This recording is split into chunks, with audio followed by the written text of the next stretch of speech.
네, 오늘은 데살로니가 후서 1장 너희도 그 안에서 영광을 받게 하려 함이라 라는 제목으로 말씀을 함께 나누도록 하겠습니다.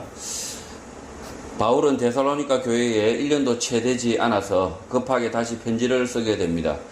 앞선 데살로니가 전서 편지에서 바울이 데살로니가 교회에 편지를 쓴 이유는 부활 신앙을 믿었던 유대교에서 기독교로 개종한 성도 가운데 갑작스런 죽음이 찾아왔고 이것을 지켜본 유대인들이 조롱과 비난을 했기 때문입니다.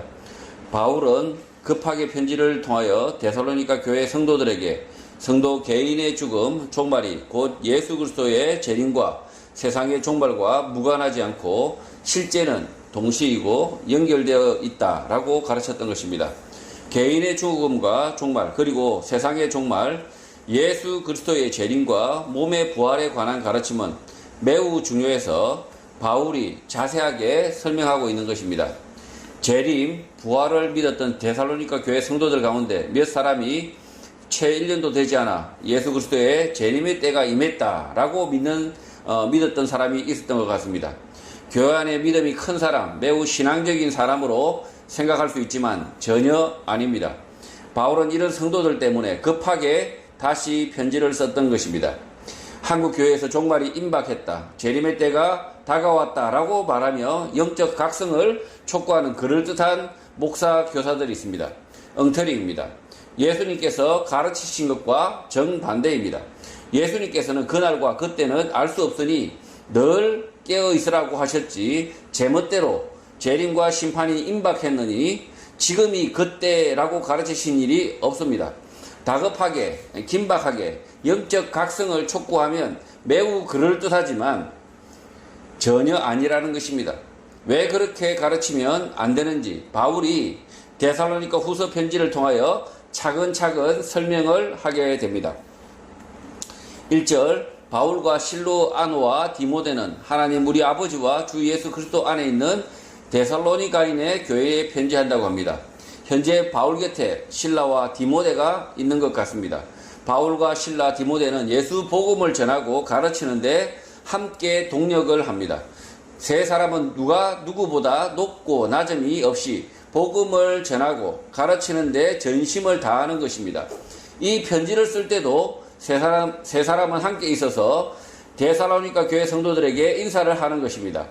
데살로니가 교회 성도들에게 쓴 편지의 첫 인사말에 바울, 실라, 디모데 세 사람은 하나님 아버지 안에 있다, 주 예수 그리스도 안에 있다라는 인사말입니다.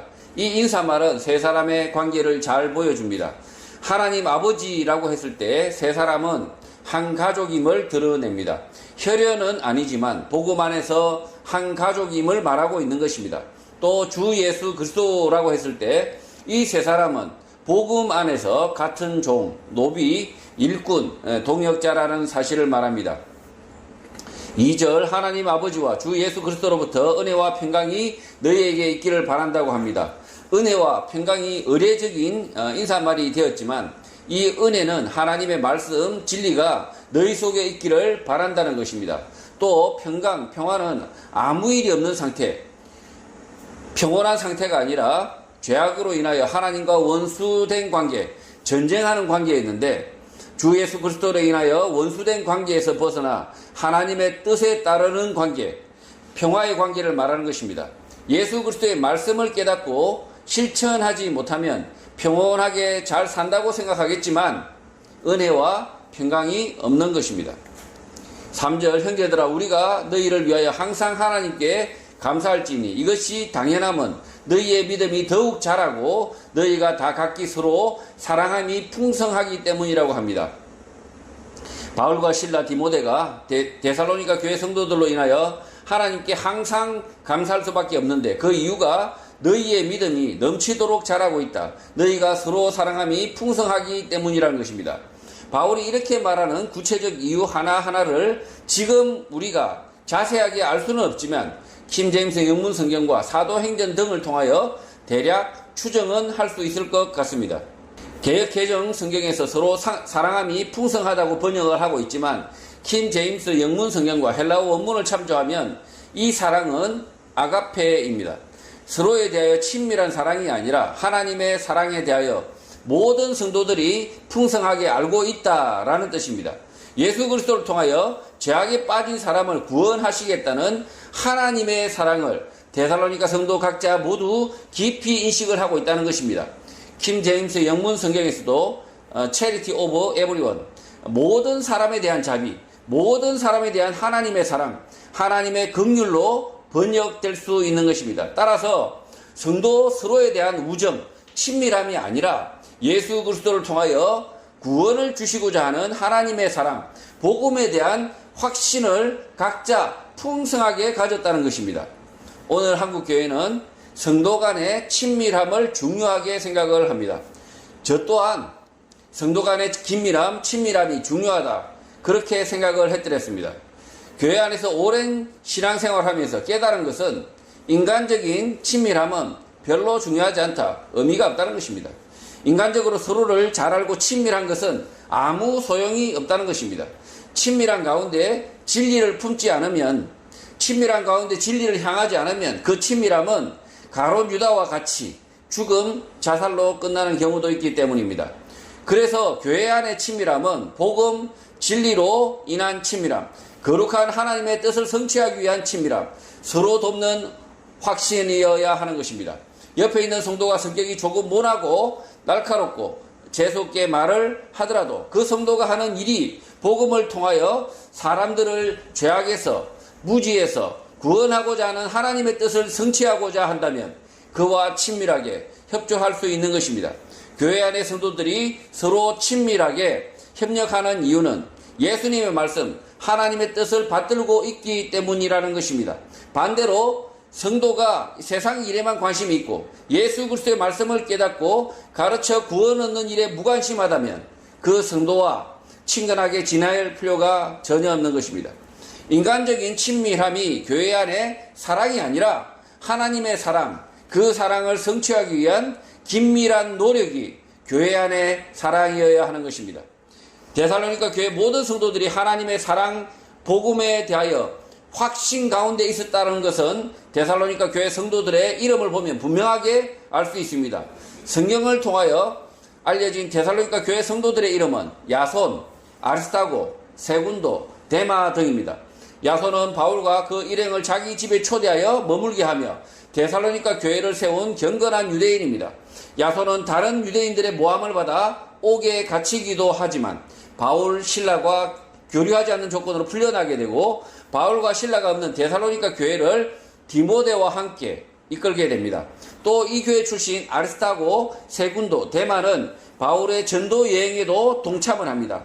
오늘날에도 자기 일을 하고 있는 성인이 단기 선교 여행을 떠나는 것은 쉬운 일이 아닌데 1세기 당시 소수만 믿고 있는 기독교 복음을 전하기 위하여 선교 여행에 동참하는 것은 큰 결심이 있어야 가능했던 것입니다.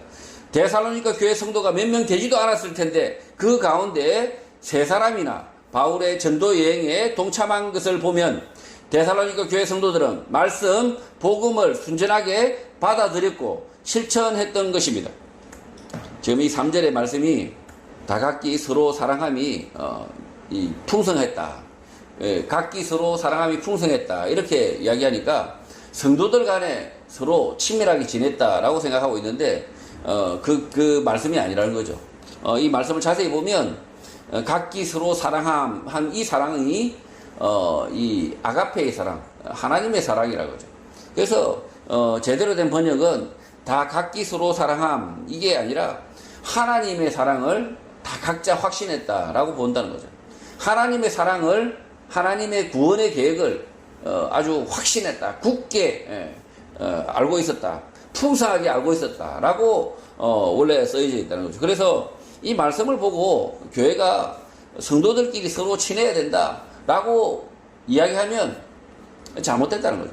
사람들끼리 서로 성도들끼리 친밀하게 지내야 된다. 그래서 막 성도들끼리 그냥 물건도 팔아주고 또 뭐 선물도 하고 이렇게 인간적인 이 친밀함이 중요하다라고 가르치는 말씀이 전혀 아니라는 거죠. 지금 성도들이 서로 친밀할 수 있는 이유는 하나님의 사랑, 그 사랑을 깨달아 알고 있기 때문에 그 사랑을 각자 확신하고 있기 때문에 그 사랑, 하나님의 사랑을 복음을 전하는 그 일에 서로 친밀하게 협력하고 봉사할 수 있다는 겁니다. 그래서 하나님에 대한 사랑을 인식하지 못하고 이해하지 못하고 그 다음에 하나님의 뜻을 깨닫지 못한다면 성도 간의 친밀한 것은 아무 의미가 없다는 거죠. 교회가 아니더라도 얼마든지 뭐 동호회니 카페니 뭐 많은 모임에서 아주 친밀하게 형님, 아우, 뭐 언니, 뭐 동생 하면서 잘 지냅니다. 교회가 아니어도 된다는 거죠. 그래서 지금 이 데살로니가 3장에서 데살로니가 후서 1장 3절에서 말씀하는 이 각기 서로 사랑함은 각기 서로 하나님의 사랑을 절절하게 이해하고 있다라는 말씀이란 거죠. 말씀이 개역개정 성경 번역에서 오는 약간의 어려움이 있습니다. 어려움이 있지만 그러나 말씀을 앞뒤 문맥을 따라서 보면 충분히 이해할 수 있습니다. 4절 그러므로 너희가 견디고 있는 모든 박해와 환난 중에서 너희 인내와 믿음으로 말미암아 하나님의 여러 교회에서 우리가 친히 자랑한다고 합니다. 바울은 데살로니가 교회 성도들 가운데 자신들이 함께 있는 것에 대하여 영광스럽게 생각한다는 것입니다. 데살로니가 교회는 하나님의 교회인데 이 교회를 위하여 데살로니가 교회 성도들은 쏟아지는 온갖 박해와 고난을 인내와 믿음으로 견뎌내고 있기 때문이라는 것입니다.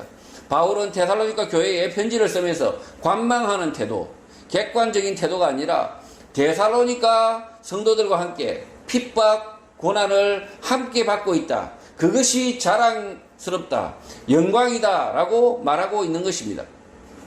이 데살로니가 교회 성도들이 서로 인간적으로 서로 친밀하다면 모든 박해와 환난 가운데서 인내할 수 있을까요? 그렇지 못합니다. 이 인간적으로만 친밀했다면 이들에게 박해와 환난이 닥치면 잽싸게 다 동생 잘 있거라, 나는 다른 교회 간다. 그리고 언니 나는 이 교회에 더 이상 다닐 수가 없어요. 박해가 너무 심해서 다른 교회 갈게요. 이렇게 됩니다. 그러나 데살로니가 교회는 성도들은 그렇게 하지 않습니다. 그들이 하나님의 사랑, 아가페 사랑, 그 사랑을 매우 절절하게 알고 있기 때문에 각자 확신하고 있기 때문에 견디고 인내한다는 거죠. 그래서 지금 바울이 너희들이 자랑스럽다. 하나님의 교회 안에서 함께 박해받는 바울과 데살로니가 교회 성도들. 그래서 그 핍박과 고난과 멸시 가운데 데살로니가 교회 성도들과 바울이 함께 서 있다. 영광스럽다. 너희들에게 복음을 전한 내가 정말 자랑스럽다. 라고 바울이 말하고 있다는 거죠. 5절 이는 하나님의 공의로운 심판의 표요 너희로 하여금 하나님의 나라에 합당한 자로 여김을 받게 하려 함이니 그 나라를 위하여 너희가 또한 고난을 받는다고 합니다.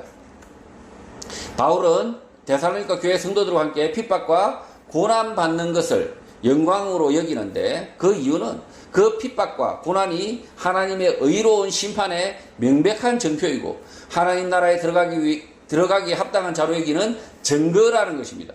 그 하나님 나라에 들어가기 위하여 너희가 지금 고난을 받는다라고 바울이 말하는 것입니다. 킹 제임스 영문 성경에서는 이 표를 토큰이라는 단어로 표현을 합니다. 이 토큰은 1977년 무렵 버스 안내양이 요금을 빼돌려 문제가 되자 도입됩니다. 이 버스 토큰은 화폐가 아니지만 이 버스 토큰을 구입하여 제시하면 버스 요금을 지불했다는 정표가 되는 것입니다.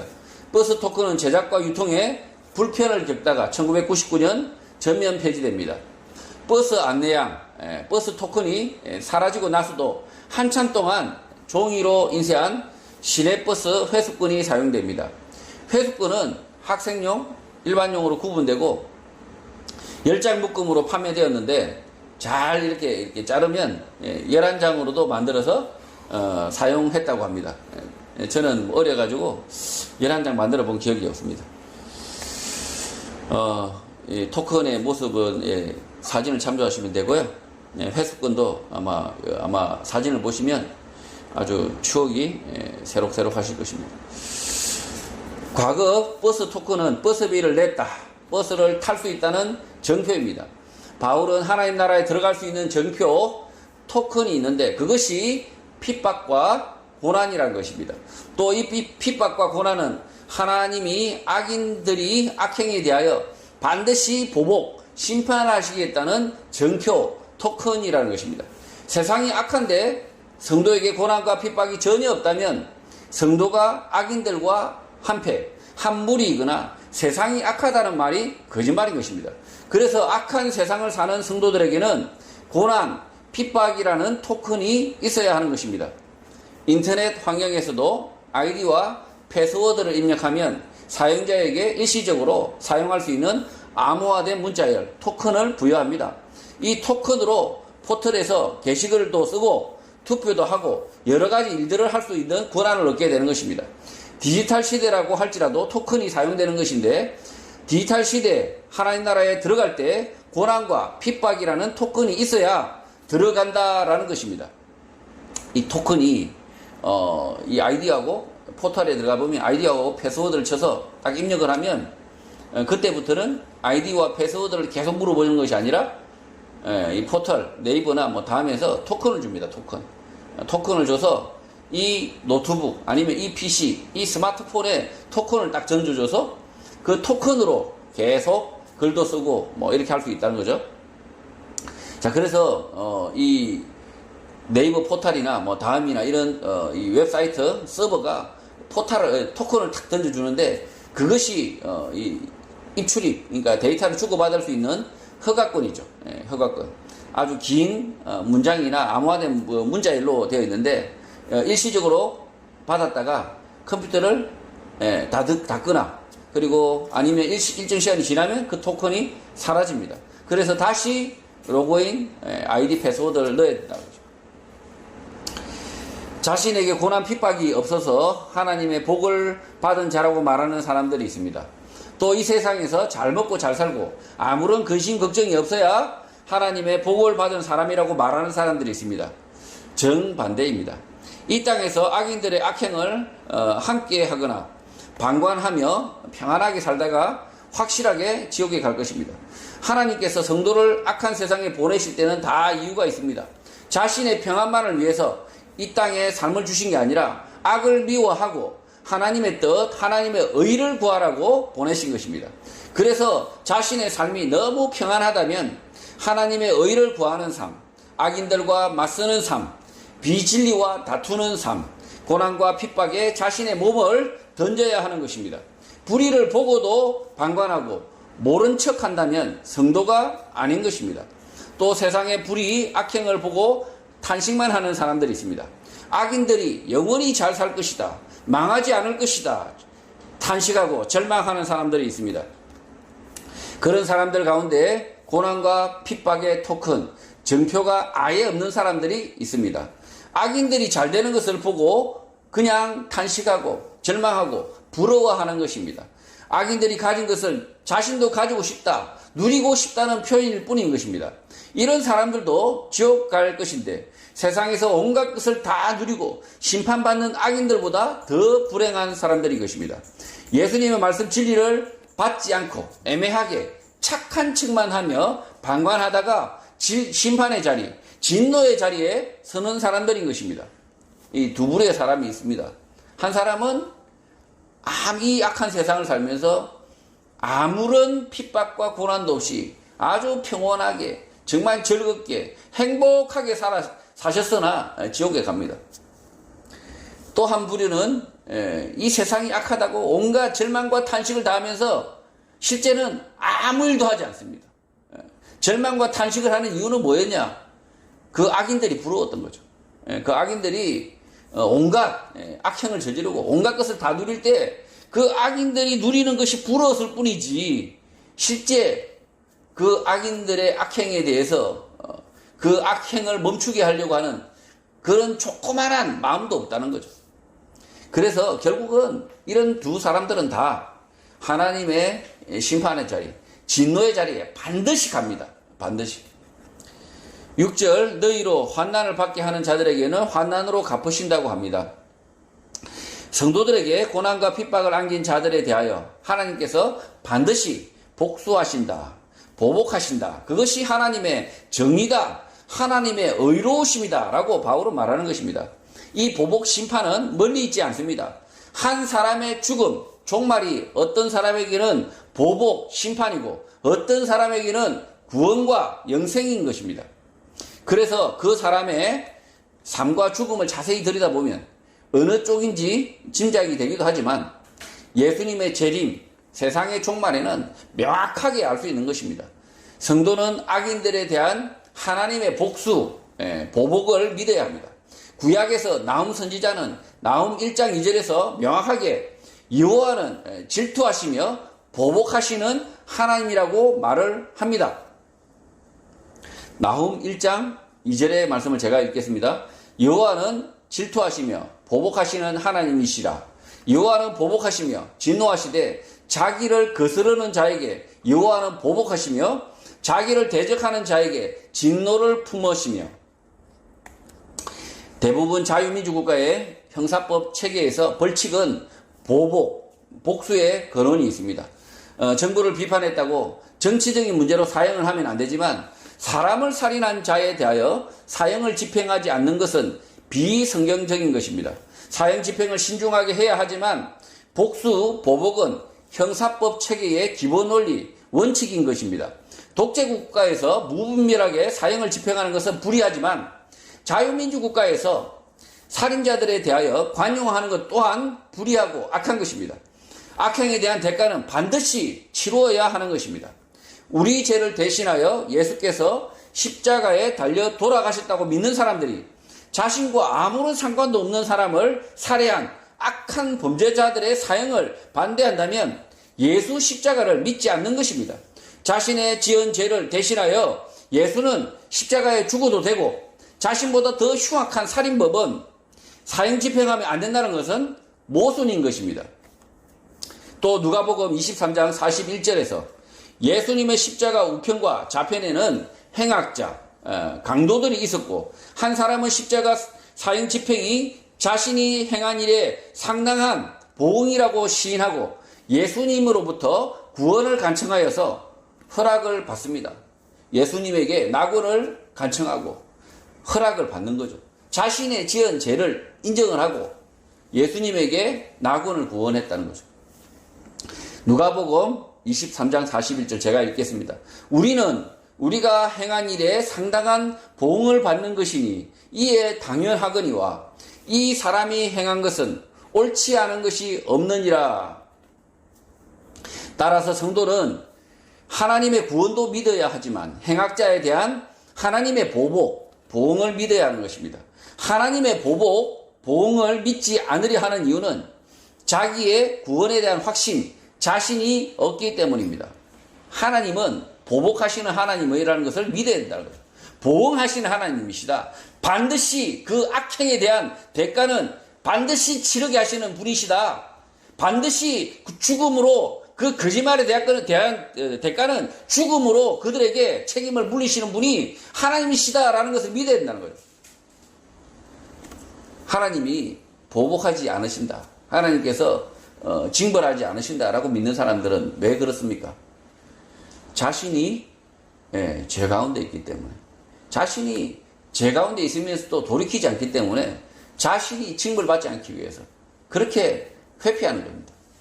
자신이 회개하고 돌이킴이 없고 하나님에 대한 두려움이 없으니까, 그러니까 하나님이 보복하시는 하나님이 되면 안 된다는 거죠.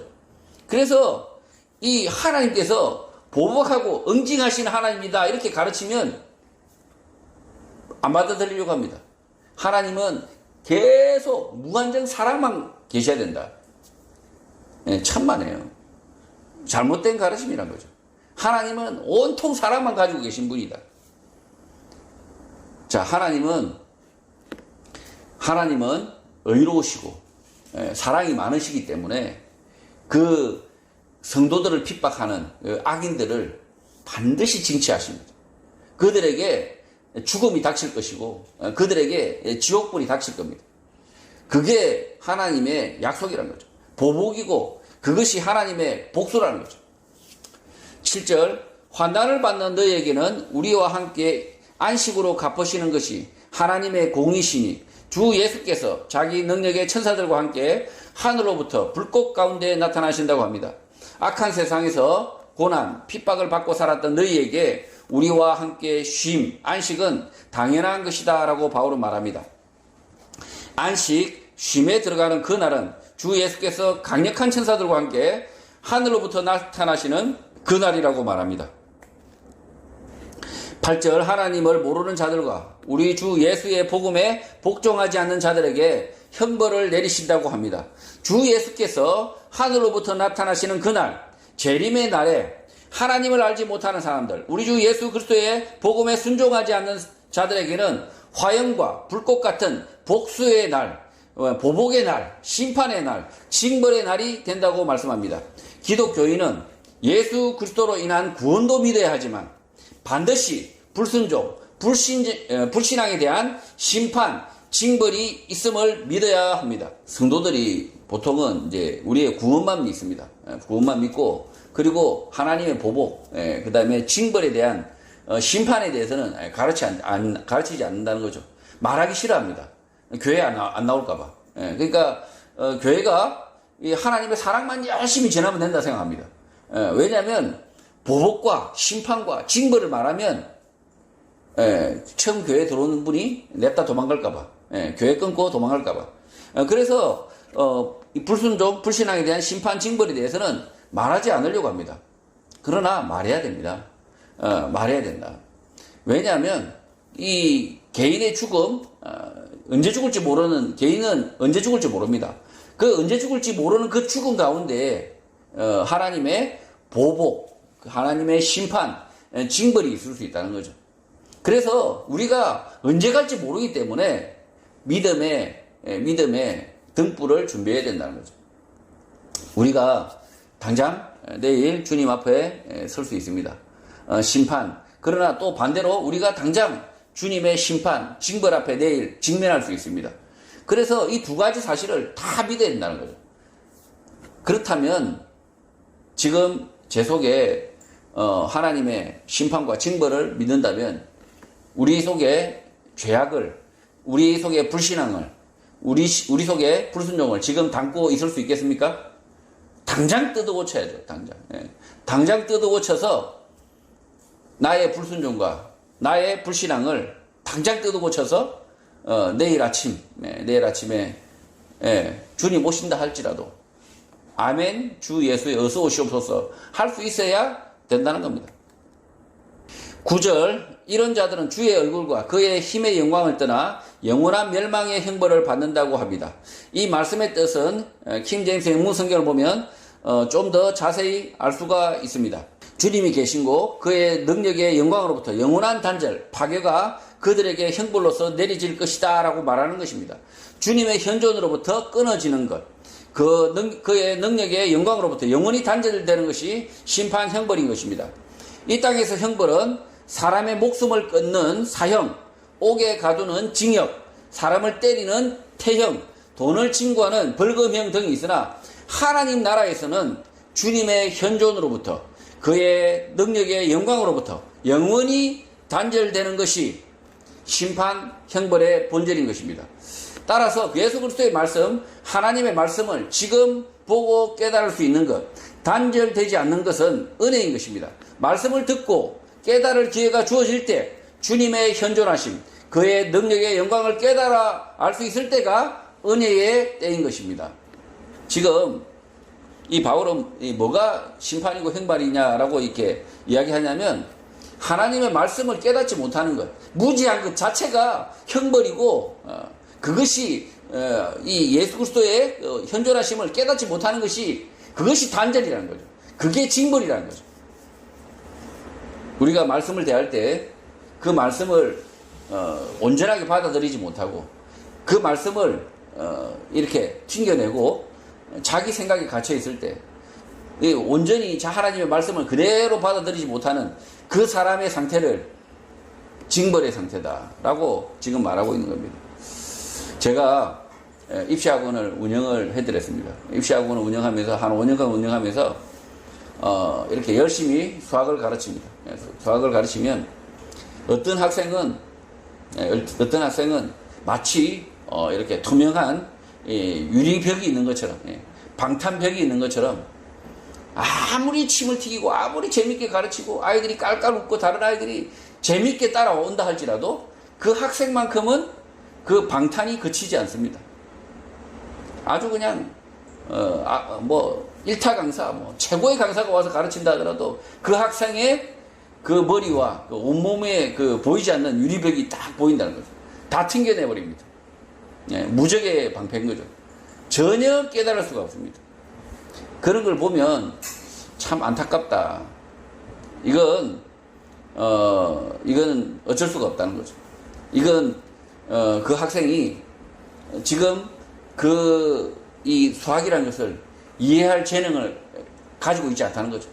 그 수학을 이해할 DNA 자체를 가지고 있지 않다는 거죠. 그래서 그 학생은 그냥 모르고 사는 것이 훗날 알게 된다 할지라도 어쨌든 모르는 것이 어쩔 수 없다는 거죠. 자, 그러나 이 하나님의 말씀은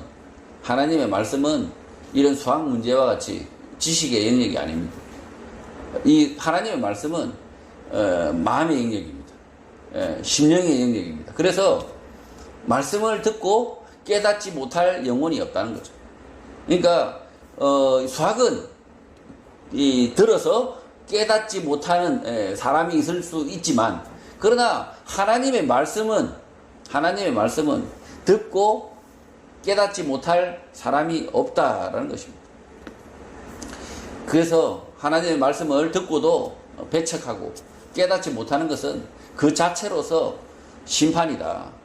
그 자체로서 형벌이라는 거죠. 10절, 그날에 그가 강림하사 그의 성도들에게서 영광을 받으시고 모든 믿는 자들에게서 놀랍게 여김을 얻으시리니 이런 우리의 증거가 너희에게 믿어졌기 때문이라고 합니다. 모든 믿는 자들에게 놀랍게 여김을 얻는다라는 뜻의 단어는 헬라어 타우마조를 번역한 것으로 사전적 의미는 놀라다, 감탄하다, 존경하다, 우러러다, 숭배하다, 칭송하다라는 뜻입니다. 따라서 예수 그리스도께서 재림하셔서 모든 성도들에게 영광을 받으시고 모든 믿는 자들에게서 칭송을 받을 것이다 라는 것입니다. 그렇게 되는 이유는 지금 데살로니가 교회 성도들이 바울의 증언, 복음을 믿었기 때문이라는 것입니다. 바울은 데살로니가 교회 성도들의 믿음으로 인하여 앞으로 올 모든 성도, 모든 믿는 자들로부터 예수께서 영광을 받으시게 되었다라고 칭찬하는 것입니다.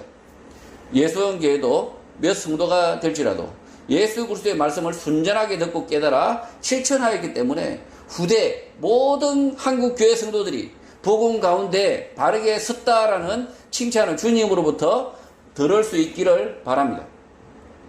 지금 바울은 데살로니가 교회 성도들을 칭찬하는데 이 데살로니가 성도들이 믿었기 때문에 앞으로 믿을 모든 그리스도인들, 앞으로 올 수억 명의 그리스도인들이 이들을 통해서 이 데살로니가 교회 성도들을 통해서 예수 그리스도께서 영광을 받으셨다라고 칭찬하고 있다는 거죠. 지금 2023년입니다. 대한민국의 역사는 계속 되어져야 됩니다. 되어져야 되는데 어쨌든 이 한국 교회가 점점 쪼그라들고 있습니다. 점점 쪼그라들고 있는데 그러나 뒤에 믿을 성도들, 우리의 후손들이 이 예수교회, 예수교회 아주 적은 성도들이 하나님의 말씀을 굳건하게 믿어서 그래서 그 말씀을 실천했기 때문에 우리가 복음을 온전하게 다시 이어받았다라고 한다면 그 후손들이 하나님을 찬양하고 예수 그리스도를 찬양한다면 예수교회 적은 무리가 하나님으로부터 칭찬을 받을 것입니다. 11절, 이러므로 우리도 항상 너희를 위하여 기도하면 우리 하나님이 너희를 그 부르심에 합당한 자로 여기시고 모든 선을 기뻐함과 믿음의 역사를 능력으로 이루게 하심이라고 합니다. 그러므로 너희를 위하여 항상 우리는 기도한다라고 바울은 말합니다. 항상 기도한다고 하니까 눈을 감고 기도한다는 말이 아닙니다. 기도를 정화수 떠놓고 기원하는 것, 비는 것, 염불로 착각하면 안 됩니다. 손을 모으고 이렇게 손을 모으고 눈을 감고 하는 것을 기도라는 편견을 가지고 생각을 하겠지만 이건 편견이죠, 편견. 손 모으고 눈 감고 이렇게 하는 것은 편견입니다. 기도가 이게 기도 생각하는 편견이라고 그러죠. 실제는 하나님의 말씀을 따라서 손과 발을 부지런히 움직이는 것, 실천하는 것이 기도하는 것입니다. 바울은 그래서 항상 너희를 위해서 기도한다라고 말할 수 있었던 것입니다. 바울이 항상 기도한다라고 말하고 있는데 그러면 바울이 항상 골방에 앉아가지고 기도만 하고 있었느냐? 아니라는 거죠. 바울이 거짓말쟁이가 아니라는 거죠. 바울은 자기 일을 계속 해왔습니다. 손과 발을 통해서 뭐 찾아가기도 하고 뭐 이렇게 뭐 음식을 하기도 하고 뭐 온갖 일을 다 했습니다. 그냥 그 바울은 성도들을 섬기기 위해서 자신이 그 신분 뭐 이런 거 전혀 개의치 않았습니다. 항상 섬겼다는 거죠. 일했다는 거죠. 자기 손과 발로 일했다는 거죠. 그 손과 발로 일하는 것이 바울은 항상 기도했다라고 지금 말하고 있다는 거죠. 바울의 기도는 데살로니가 교회 성도들이 하나님의 부르심에 합당하게 여김을 받는 것입니다. 부르심에 합당하게 여김을 받는 것은 복음을 잘 깨닫고 잘 전하는 것입니다. 그리고 하나님의 선하심에 모든 선한 즐거움으로 가득하길 기도를 합니다. 하나님의 선하심, 모든 선한 즐거움은 무엇입니까? 돈 많이 생기고 좋은 대학 가고 좋은 직장 얻고 빠르게 승진하는 것이 선한 즐거움입니까? 하나님의 선하심은 이것이 아닙니다. 하나님의 선하심은 믿지 않는 사람들이 복음을 받아들이는 것, 믿지 않는 사람들이 구원을 얻는 것이 하나님의 선하심, 모든 선한 즐거움인 것입니다. 바울이 기도하는 것은 복음을 따르는 사람이 가득하길 기도하는 것이라는 거죠. 또 바울과 능력 가운데 믿음의 일로 가득 채우기를 기도합니다. 믿음의 일은 악과 맞서는 일일 수 있고 비진리, 거짓을 비판, 지적하고 진리를 밝히는 일일 수 있습니다. 성도가 예수님의 말씀을 믿음으로 하는 일, 그 일을 능력으로 채우길 바라는 것입니다. 성도 가운데 믿음의 일이 없는 사람들이 있습니다. 예수님의 말씀은 있으나 실천할 생각이 없습니다. 조그만한 실천도 하기 싫어합니다. 바울은 데살로니가 교회 성도들에게 믿음의 일이 가득하길 기도하고 있습니다. 마찬가지로 예수원 교회 성도들에게 믿음의 일이 능력 가운데 가득하길 바랍니다. 믿음의 일도 능력이 없으면 못합니다. 조그만 능력이라도 있으면 그 능력 가지고 그 능력만큼만 하면 된다는 것입니다. 지금 바울이 말하고 있는 기도, 그 다음에 선, 그 다음에 믿음의 일, 이렇게 지금 이 11절에서 말하고 있는데 오해하면 안 된다는 거죠. 기도도 오해하면 안 되고, 그리고 선한 일이 뭡니까? 모든 선한 기쁨이 있으면 좋겠다. 그랬을 때 그 기쁨이 뭡니까? 돈이 왕창 생기는 거예요? 로또 맞는 거예요? 아니라는 거죠. 그거 아닙니다. 그건 줄 알고, 이 말씀이 참 은혜가 된다. 모든 선한 기쁨과 믿음의 역사가 가득하길, 마치 그냥, 이 성도들에게 아주 좋은 말을, 바울이 막 이렇게 덕담을 한 것처럼 생각할지 모르겠지만, 이 덕담이 아니라는 거죠. 모든 선한 기쁨은 그 데살로니가 교회 성도들이 복음을 전했을 때 그 복음을 듣는, 그리고 복음을 받아들이는 새신자가 많기를 기도했다는 거죠. 그리고 믿음의 믿음의 일이라는 게 뭐겠습니까? 말씀을 듣고, 불의한 자와 맞서 싸우는 겁니다. 다투는 겁니다. 옳지 않은 것을 고치는 겁니다. 방관하지 않는 것입니다. 그러니, 이 믿음의 역사라고 했을 때, 그럴듯하게, 마치 그냥, 교회당 안에서 주야, 신령하게 그냥 주야, 이렇게만 하면, 그게 믿음의 역사겠습니까? 교회당 짓는 게 믿음의 역사겠습니까? 물론 뭐 교회당 말씀으로 잘 가르치는 교회가 교회당을 복음을 잘 전하기 위해서 교회당을 짓는다면 그건 믿음의 역사겠죠. 그러나 이 믿음의 역사도 잘못 생각하고 있다는 거죠. 이 믿음의 역사는 자신이 믿는 바를 쫓아서 그대로 행한다는 겁니다. 그대로 일을 한다는 겁니다. 근데 그 일을 하는데 바울이 뭐라고 표현합니까? 자기의 능력만큼 한다고 표현하고 있습니다. 능력만큼. 영문 성경을 보면 정확하게 표현하고 있습니다. 바울은. 그 믿음의 일도 자기 분수를 쫓아서, 자기 능력을 쫓아서 한다는 거죠. 자기가 능력이 쥐꼬리만 한데, 쥐꼬리만 하면, 그 쥐꼬리만큼만 하면 하나님 나라에서 귀하게 본다는 거죠. 근데 자신의 능력이 어마어마하게 큰데 쥐꼬리만큼 한다? 그러면 불행이라는 거죠. 불행. 각자 하나님께서 주신 능력만큼 믿음의 일을, 믿음의 실천을 하면 된다는 거죠. 12절, 우리 하나님과 주 예수 그리스도의 은혜대로 우리 주 예수의 이름이 너희 가운데 영광을 받으시고 너희도 그 안에서 영광을 받게 하려 함이라고 합니다. 바울은 우리 주 예수 그리스도의 이름이 너희 가운데 영광이 되길 바란다고 말합니다. 1세기 당시 예수는 나사렛에서 태어나 예루살렘에서 잡혀 십자가에 달려 죽은 사람, 부끄러운 이름입니다. 바울은 이런 시대 상황 속에서 데살로니가 교회 성도들에게 예수가 부끄러운 이름이 아니라 영광의 이름, 자랑스러운 이름이 되기를 기도했던 것입니다. 데살로니가 성도들이 예수님의 말씀, 예수님의 가르침, 예수님의 이름을 자랑스럽게 생각하지 않는다면, 부끄럽게 생각한다면 예수 그리스도는 영광을 받지 못하는 것입니다. 오늘 한국 사회에서 기독교인 예수의 이름은 영광이 아니라 수치가 되었습니다. 예수님의 말씀, 예수님의 가르침은 아예 모르기 때문이고 그 말씀대로 살려고도 하지 않기 때문입니다. 2007년 7월 13일 아프가니스탄 피랍 사건이 발생하였을 때 한국교회는 당당하게 선교하러 갔다, 복음을 전하러 갔다 라고 말하지 못했습니다. 방송과 언론이 대한민국 정부의 경고를 무시하고 아프가니스탄에 갔다고 맹비난을 할 때 교회는 대한민국 정부가 아니라 하나님의 말씀을 따라 선교의 사명을 다한다고 말했어야 하는 것입니다. 1966년 9월 5일 런던 대학교를 졸업한 27세의 토마스 선교사는 한국에 복음을 전하기 위하여 제너럴 셔먼호와 함께 대동강에 도착하여 그적시 순교하였고, 그가 전한 복음을 통하여 우리가 구원을 얻었다라고 말했어야 하는 것입니다.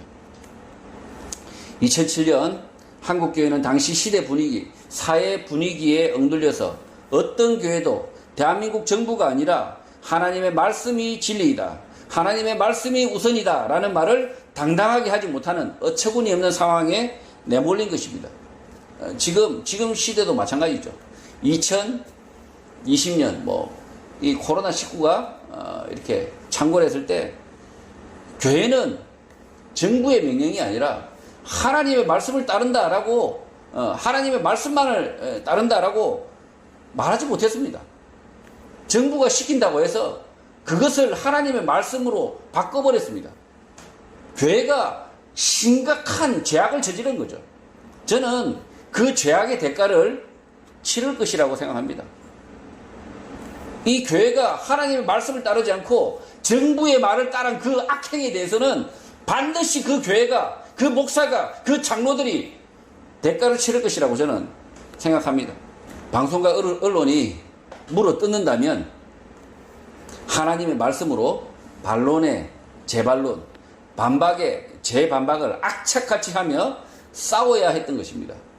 거짓말, 비진리, 악한 마귀들과는 싸워서 한치도 물러서지 않아야 했던 것입니다. 교회가 정부의 경고를 듣지 않았다라고 비난했던 당시 대한민국 정부의 대통령 노무현은 자신의 뇌물 비리로 비참하게 부엉이 바위에서 뛰어내려 지옥에 들어갔습니다. 하나님의 교회를 없이 여기고 비난한 자에 대한 하나님의 심판이고 보응입니다. 하나님의 교회를 비난하고 하나님의 말씀을 없이 여기는 자는 반드시 심판받는다, 보응이 임한다는 사실은 명확합니다. 지난 수천 년의 역사가 그랬고 주님 오시는 그날까지 그렇게 될 것입니다. 배영규 목사와 심성민 형제는 대한민국 교회가 자랑스러워해야 하는 순교자의 이름입니다. 주님의 말씀 명령을 따라 아프가니스탄에 복음을 전하기 위하여 떠났으나 순교의 열매로 주님께서 받으신 것입니다. 예수 그리스도의 이름을 부끄러워하지 않는 너희들, 예수 그리스도 안에 있는 너희들도 우리 하나님과 주 예수 그리스도의 은혜를 따라 영광을 얻을 것이다 라고 바울은 말합니다. 이 은혜는 예수 그리스도를 믿음으로 죽음과 죄악 가운데서 우리를 구원하시는 하나님의 은혜입니다. 예수 그리스도의 이름을 부끄러워하지 않는 성도에게 하나님의 구원이 임한다는 것입니다. 성도 여러분, 예수님의 말씀을 깨달았다면 그 말씀대로 그 말씀만이 진리로 알고 그 말씀을 당당하게 가르치고 그 말씀대로 살아야 합니다. 예수 그리스도의 말씀, 진리의 말씀을 부끄러워하지 않고 그의 말씀대로 살아갈 때 하나님의 은혜, 구원의 은혜가 있는 것입니다. 예수 그리스도의 이름을 부끄러워하지 않고 자랑스러워하며 주의 말씀대로 살아 구원의 은혜를 받는 성도가 되시기를 주님의 이름으로 축복합니다.